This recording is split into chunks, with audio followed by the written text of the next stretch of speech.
This is Culture, Communication, and Brand Moments with Shelby Joe Long, the show that takes you around the world to share interviews with some of the most successful and relevant people on the planet, hear their stories, and get the most important business lessons they have learned on their road to success, and get exclusive advice on how to implement their success into your life and business. Culture, Communication, and Brand Moments is brought to you by the Strategic Advisor Board and your host, Shelby Joe Long. Hey, are you looking to scale your business from 5 figures to 6 figures or 6 figures to 7 figures? If you are, I have the perfect thing for you.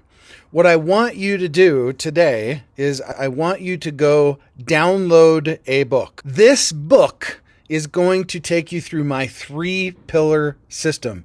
It's 100% free. All you have to do is go to growfast.cash. I say again, go to growfast.cash and you're going to be able to download my free international best-selling book, which is called Be Good, Be Brief, Be Gone. You can take that book. It's going to help you scale your business to the next level. Again, go download it. Be good, be brief, be gone. Growfast.cash. I say again, growfast.cash. Enjoy. Hi, everyone. Welcome to the Genius Entrepreneur Podcast. I'm your host, Shelby Joe Long, and I love to do this podcast for a few reasons. One, I want to inspire you to think about your genius and your expertise in a different way, because your genius and your expertise has the opportunity to influence other people and to teach people other things. Comes from my background as a teacher, communication consultant, and I love to tell those stories. And that's a second reason. I love to tell the stories and have you hear the stories of genius entrepreneurs that have created businesses out of their expertise, because you know that there's a pathway to do it. And today is no exception. We have the opportunity to hear Matt Zinman's story about his business, ZU Publishing. And Matt, welcome to the interview today. I'm excited to hear your story. Hey, Shelby. It's great to be with you. Thanks for having me. Of course. Why don't you start by just giving us not your elevator pitch, but give me an idea of who you are and your business and what you do. Wonderful. Well, we are talking on my side from just north of Philadelphia, born and raised. I started my career in marketing communication, working for advertising, public relations, and branding agencies, and came through the ranks of those until I was a director of an agency in town. And then in 2002, I had an intersection in my life, becoming a single dad, and I had an opportunity to get a contract with a former client, which was Arm & Hammer. I'd worked with them for 6 years, and that really anchored me into business originally, and did that for a number of years. Now, in that profession, you're dealing as a professional services business. You're billing by the hour. There's only so many hours in the day in terms of wanting to get ahead. So I decided to take a turn, and I founded a nonprofit, ultimately became the nonprofit called the Internship Institute. And that was involved in mentoring programs and helping veterans in transition from active duty to civilian jobs and disadvantaged youth. So it wasn't just your traditional kind of experiential learning programming. And then things converged again right with the pandemic. For one, I published a book called Z-isms, Insights to Live By, and that's now the foundation of the current business I'm doing. And then because of the pandemic and everything shutting down, the nonprofit hit the wall. No such programs were existing for a number of years. Now, looking back, it kind of had to happen. I was so tied to it, and I had a really good run with it, but it's like, this is my life's work. I'm so caught up in it. If not me, then who? All the things that you do to convince yourself. But it was really a good thing in the way that it happened. And following the book, I recognized that the concepts, the techniques in it don't lend themselves to be learned just by reading it or listening to it. Now, Z-isms, I should back up a half a step, are those life lessons that can only be learned through experience. And that's really what the book is about. It's that narrative around what your parents and school, don't teach you. And in following through with that, I had since developed about 40 hours of curriculum and learn by doing programs that I now provide as workshops, as courses, and foundationally for my speaking endeavors, which is really the direction I'm now very excited to be going in. Yeah. Tell me more. I mean, because writing a book is no small task, and there's a lot of heart and soul that goes into that, and not only the time that it takes, but what did you want to inspire your audience to think differently about? That maybe we didn't learn everything that we need to learn in these places, so you got to learn through experience, but tell me a little bit more about that transformation that you wanted to inspire. Sure. I think for anyone who wants to write a book, just start and go from there. For my purposes, it was really based on a combination of life experiences. I mentioned being a single dad, certainly the entrepreneurial journey, the nonprofit. I was a caregiver. My mom went through a bad illness through my 20s, and so on and so forth. And there were some different things that came through those life experiences that I had been speaking to, but I didn't really hear people talking about them in the same way. So, for example, my chapter 1 is called Earned Confidence. And I think it really applies to your audience here as they are considering, for example, going out on their own, or whether that's writing a book or, some kind of a side gig, which is that from the coping side of life, every single one of us has been through everything we have. We all have our own journey in that way, but we've overcome it all, right? We're still standing. And so we have, through those experiences, proven to ourselves that we're entirely capable of overcoming whatever happens to us. And so realizing that it really challenges the idea, well, why would you worry? Why would you base any of your actions or emotions on anything that's not certain? You can just deal with the real, because that's what you've proven to yourself that you're able to do. And so from a coping standpoint, that was foundational. And so when I went to go write the book, that among some other concepts were things that I really wanted to flesh out. And then I showed it to people and, what do you think of this? Is there really a book here? And it really was very, very well received, and I kept going. And on the other side of Earned Confidence, also, I think applies to your listeners, your viewers, is overcoming imposter syndrome. In the same way of having that earned confidence. You may want to start something that is new to you, but you have various transferable skills and experiences that are going to apply, and you've achieved all kinds of things in your life, and so keep going, right? Achieve different things. So that's one example. So it's dealing with all sorts of adversity and having the personal confidence to meet all those challenges.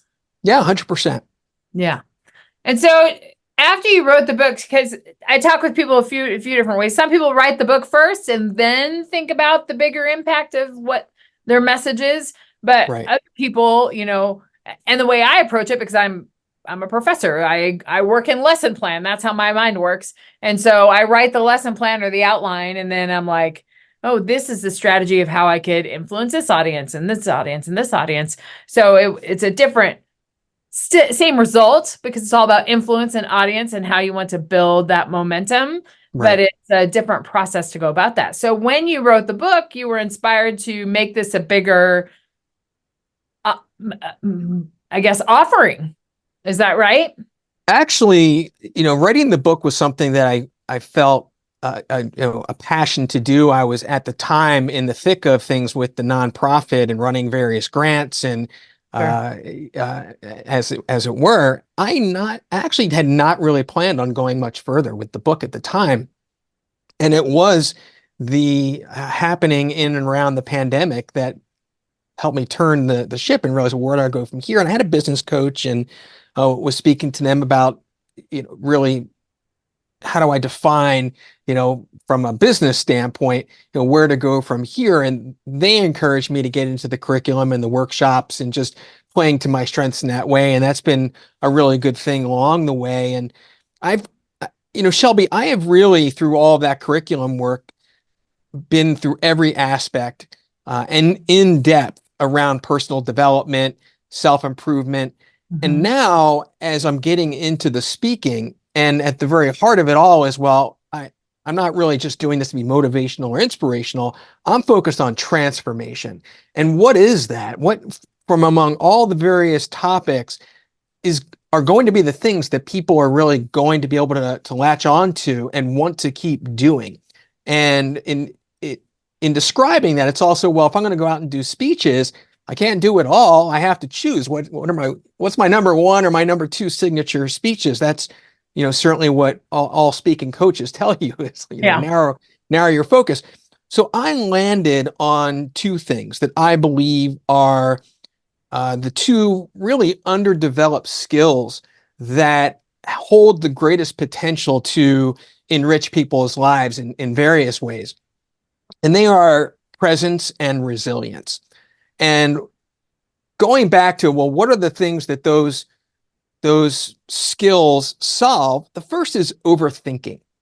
And I don't believe that most people realize how much we're all in our own heads. And personally, I believe that overthinking may be the greatest source of unhappiness in people's lives, because we're always over here and, running through worries and assumptions and phantom conversations and just, ruminations. And the other is really around coping skills. And so when it comes back to resilience, we're all going to encounter the challenges in life. Naturally, resilience is going to be about making those bad things least bad.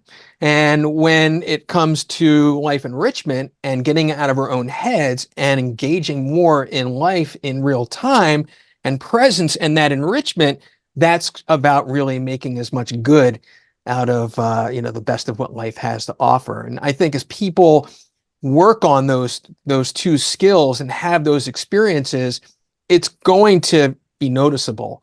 And that's what's going to encourage them to keep working at it and in doing that, build those skills that will keep improving their life in both ways. Looking to grow your business beyond 5 figures, 6 figures, 7 figures plus? What I want you to do is go download this book. The title is called Be Good, Be Brief, Be Gone. It will help you grow your business past 5, 6, and 7 figure. Go download the book today. Growfast.cash. I say again, growfast.cash, and download the book for absolutely free. Yeah, you jumped to the what's next, or what's the next piece of your building your business of influence, and you talked about speaking a little bit. What do you envision that's going to be? Are you the next Tony Robbins that's going to be speaking to thousands and thousands of people? Is that the vision that you have for your? Because now you're in that like mindset space too, of the mindset and business building, and well, maybe not business building, but influence, which you got to have money to be an influencer. So just thinking about that. What is your vision for that? Or do you see more in corporations or training? It sounds like training something that's in your genius, and you like that one-on-one piece too. So how does that all exist together? Well, I am doing quite a bit of training already and facilitation and that kind of work, and I enjoy it. And anything that is really putting me on the front line, impacting as many people as possible, is really what fulfills me the most. And it's one of the main reasons why I also want to get better and better at being on stages and seek those kinds of opportunities. Tony Robbins is Tony Robbins, and Brendan Burchard and all those different figures. It was really important to me in writing the book and in developing all the content to do it in my own vacuum. I did not look at what anyone else was doing, and that has served me well in terms of the originality and the different messages that I bring, some of which I'm sharing here. So do I want to build an empire, in the way that those guys have, and Brene Brown and those sorts of people? I don't know. In a way, I don't necessarily see myself being that big. But you never know if it's gonna lead to that. Right now, I'm focused on just staying in my zone of growth, and with the hope that the growth takes me as far as it'll go. Speaking to me is really the most challenging intersection of professional mastery intersecting with personal experience, and so I enjoy the challenge of it, but I have so much more to learn and to get better at, and the only way to do that in this case is to do it. Is to have the experience. Have the experience. So getting on stages and doing corporate. To answer your question, yes, I see myself on the conference circuit, doing for corporations. The content that I speak to certainly gets in areas of mental health as well. I'm, part of my journey has been in overcoming burnout, in managing depression since my teens. So that's really close to my heart in those experiences and how to do that. And also women's groups in that regard. So that's really my niche. Sure. No, it's just, and you don't have to have an answer to that question, but it sounds like your business is you want to reach people and you want to transform people. And whether that happens in corporations or whether that happens in a conference, it's all yours. That's how you do it. And you'll open that door when it comes to you. So yeah, I mean, you can't get from A to being Tony Robbins, not overnight as easily. Well, so, I'm not opposed to that vision, but I'm definitely staying in my current zone of, what's next and what's within reach. And then once I get there, I'll keep reaching. Well, a question I like to ask the genius entrepreneurs that have published and speaking and started to develop that business of influence, I like to ask them of what is your piece of advice to people out there that might be going through a similar thing? How can I make something of this? I want to get this message to the world. I want to inspire other people. What would you say to inspire them to take that step to do that? Yeah, I think, of all the different concepts and skills, which is really the focus of, underdeveloped skills, looking at things that are skills that maybe traditionally people don't see as them, earned confidence, taking inventory, really believing in yourself as that being foundational. The other, Shelby, is self-kindness. And in the realm of personal development, self-kindness is really special because when someone is dedicated to say, I want to work on myself, whatever that is, and I'm here, I want to feel better about myself. It could be my confidence. It could be anything, but it can be very difficult to get from here to there because self-improvement is just, it's very nebulous. It can be really vague. And how do I make progress? And did I make progress? And then you fall back and then you get discouraged. But the thing with self-kindness is that it's binary, which is to say you're either kind to yourself or you're not kind to yourself. And in that regard, it draws a line that gives you a barometer for whatever kind of self-belief and improvement is part of your journey. So the first question, the buy-in here, is for someone to ask themselves, well, is there any reason why I should be anything less than kind to myself? And that's meant to be a rhetorical question, but some people really struggle with that. And if that's the case, then they really, whatever that struggle is, they know where to begin. But once you buy into that, that really becomes your guiding light.